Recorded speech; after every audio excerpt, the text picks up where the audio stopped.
सभी सुहागिन स्त्रियों को करवा चौथ व्रत की बहुत बहुत बधाई और शुभकामनाएं। भगवान शंकर सबकी मनोकामनाओं को पूर्ण करे। करवा चौथ का व्रत बहुत ही परम पवित्र पावन पुण्य पर्व है। यह करवा चौथ का जो व्रत है वह व्रत अखंड सुहाग का प्रतिमान है और सुहागिन स्त्रियां इस व्रत को बड़े भक्तिमय भाव से रखती हैं और इसका उद्देश्य अपने पति की दीर्घायु की कामना हेतु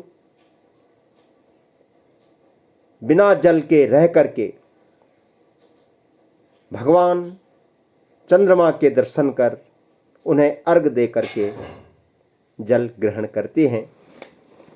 यह जो करवा चौथ का व्रत है वह कार्तिक मास के कृष्ण पक्ष की चौथ को केवल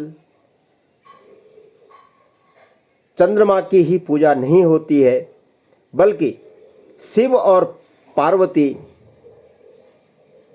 इसके साथ स्वामी कार्तिकेय को भी पूजा जाता है। शिव पार्वती की पूजा का विधान इस हेतु किया जाता है कि जिस प्रकार शैलपुत्री पार्वती ने घोर तपस्या करके भगवान शंकर को प्राप्त कर अखंड सौभाग्य प्राप्त किया, वैसा ही उन्हें भी मिले। वैसे भी गौरी पूजन का कुंवारी कन्याओं और विवाहिता स्त्रियों के लिए विशेष महत्व है। करवा चौथ के संदर्भ में एक कथा आती है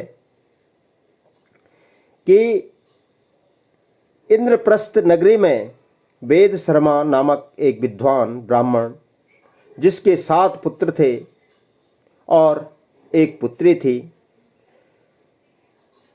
पुत्री का नाम बीरावती था और बीरावती का विवाह सुदर्शन नामक ब्राह्मण के साथ हुआ। ब्राह्मण के सभी पुत्र विवाहित थे। एक बार करवा चौथ के व्रत के समय बीरावती की भाभियों ने तो पूर्ण विधि विधान पूर्वक करवा चौथ का व्रत किया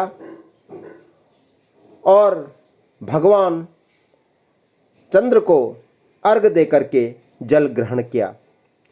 बीरावती पूरे दिन निर्जल रह करके भूख न सह सकी तथा निडाल होकर के बैठ गई। भाइयों की चिंता पर भाभियों ने बताया कि बीरावती भूख से पीड़ित है, करवा चौथ का व्रत चंद्रमा देख करके ही खोलेगी। यह सुनकर भाइयों ने बाहर खेतों में जाकर के आग जलाई और ऊपर कपड़ा तान करके चंद्रमा जैसा दृश्य बना दिया। फिर जाकर के बहन से कहा कि बहन बीरावती, देखो चंद्रमा निकल आया है, अर्घ दे दो। यह सुनकर बीरावती ने अर्घ दे करके खाना खा लिया। नकली चंद्रमा को अर्घ देने से उसका व्रत खंडित हो गया तथा उसका पति अचानक बीमार पड़ गया। वह ठीक न हो सका। एक बार इंद्र की पत्नी इंद्राणी करवा चौथ का व्रत करने इस पृथ्वी पर आई।